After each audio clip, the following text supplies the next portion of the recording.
All right then, so the next stage that we're going to look at is adding some shade and tone to our picture.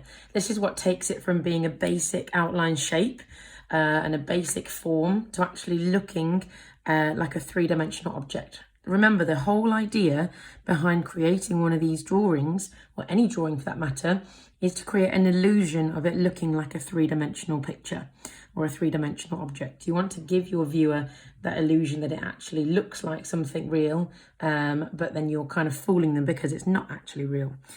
So what you're going to need is a 2B pencil, or if possible, a range of pencils like a 4B. I've got a 5B. What else have I got? I've got a 3B. And I've got some others as well. But the main thing, as long as you've got a 2B and a 4B, that will give you all of the tone that you could possibly need. Same as before, make sure that your pencil is nice and sharp so that you are ready to add a good amount of tone to your picture. All right, so I'm going to start out with the 4B, just because for me, that's one of my preferred grades of pencil, just so I can get a nice gradient of tone. Same as I showed you in previous lessons, you're going to make sure that you use your pencil with your finger on the top and then holding your hand underneath it like so. This will be enabling you to cover a wider range of space and makes it not look too kind of streaky and obvious. So you're going to start out by adding in the shade that you can see in the darkest areas. So I'm going to add in some shade down this edge over here because this is one of the darkest bits of tone that I can see. I'm just using kind of like gradual semicircles, not full semicircles, but like I'm basically not shading in a straight line. I'm kind of curving my pencil as I go through doing this drawing. I'm going to add in my first levels of tone. Now remember, in any of your drawings, the aim for a drawing is to have 5 different shades of tone. If you can achieve at least 5, you are well on your way to creating a good illusion for your viewer. So far, I've got 1, which is my blank picture, my blank page.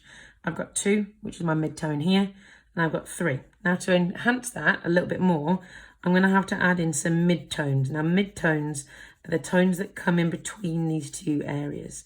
In our last lesson, I said to a few of you about making sure that you've blended between your tones. A blend is where it smoothly goes from one to the other, and it isn't as obvious as having stripes or lines in between the two of them. That can come through applying a different kind of variety of pressures.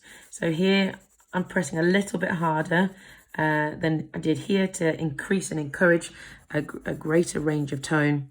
And to really crisp it up, I'm just going to use the sharper end of my pencil to just add in that really nice crisp line towards the edge there. And as a result, you can see that I've got a much smoother blend. I'm going to maybe add in even lighter pressures just over here so that it's not pure white. I can see actually there's a bit of a shade just to the side over here, which is being cast by this Liquorice Allsort over here. I'm just going to add that little bit on there. Okay, the same applies with other areas. I'm going to use the flat part of my pencil. I'm going to look carefully to see where the shade and tone matches up with other shades that I've added. I can look at the top of my Liquorice Allsort here and see that as a base tone, a lot of it is around this kind of shade with some of elements of this shade in there as well.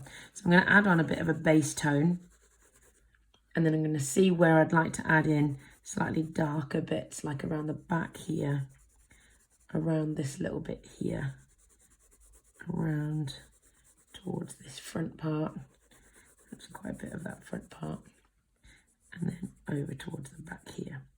Now this is where you could use a sharper end of your pencil to either add in little bits of detail that you can see. So you're just using the sharper end to add in those bits of definition. And you can also add in that darker spot in the centre of it. It's worth remembering that just because something is black in its appearance doesn't necessarily mean that it's always the darkest shade of tone. In an item of clothing, for example, if it is a black cardigan, for example, that someone might be drawing, there'll still be creases and folds that you need to accurately try and represent in it. So in this instance, this is a pure black because the brightness and contrast has been enhanced. But it also is actually pretty dark. So there we go. That is my first Liquorice Allsort complete.